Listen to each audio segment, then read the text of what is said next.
false Messiah, Dajjal.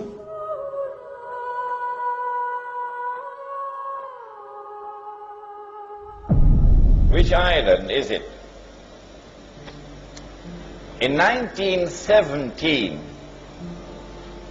the British Secretary of State was a man named Lord Balfour. And Lord Balfour made a declaration, a stunning declaration.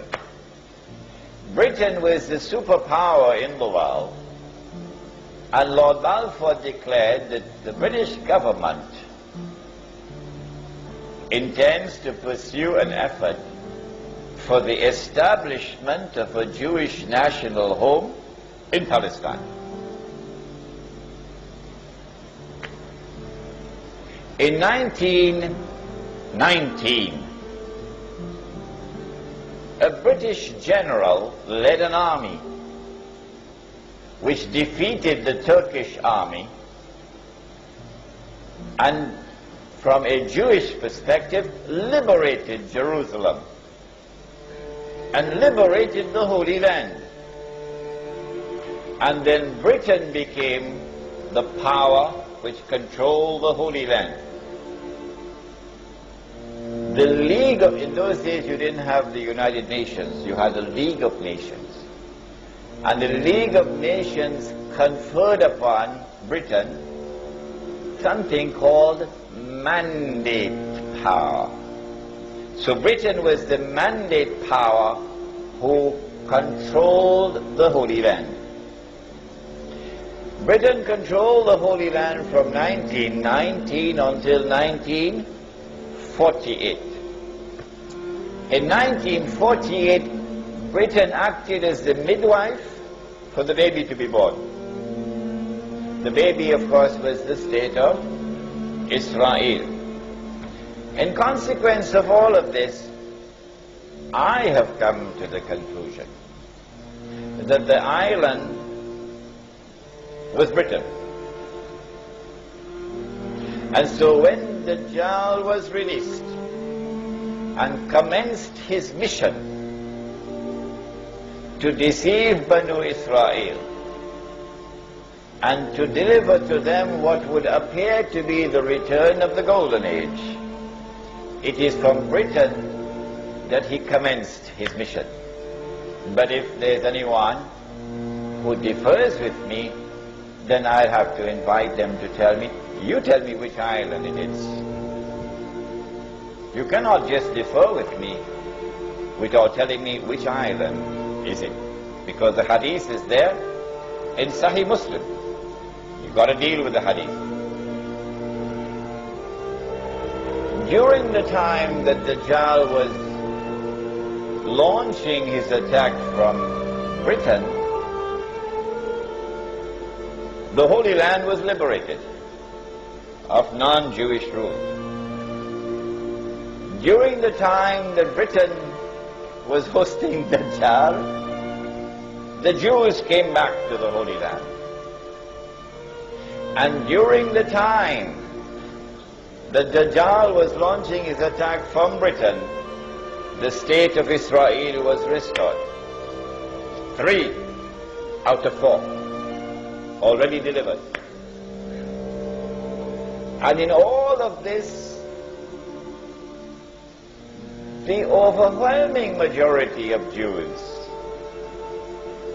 have been absolutely convinced that all of this represent blessings from Allah. That Allah is validating the Jewish claim to truth. That Allah is fulfilling His promise to Banu Israel. Now comes a little more difficult part. It was fairly simple to identify the island of Britain. If when Dajjal was in a day which lasts like a year, he will be in an island, according to the hadith of Tamim al-Dari. Where will he be in a day which is like a month. Is he going to move to another territory? And if he moves to another territory, how can we recognize it? The yardstick which I use to measure whether or not Dajjal has moved to another territory in a day which is like a month is the yardstick of the state of Israel. Who is the one who is keeping it alive? Who is the one who is conferring upon it security? Who is the one who is building it up constantly, feeding it, and making it stronger and stronger and stronger and stronger? Is it Britain? The answer is no. Remember, your brother Imran is also a student of international relations. Don't forget that. The answer is no. Someone else has taken over from Britain as the strategic ally of the state of Israel. Britain is still there, but now there's someone else more important than Britain, with a more strategic relationship.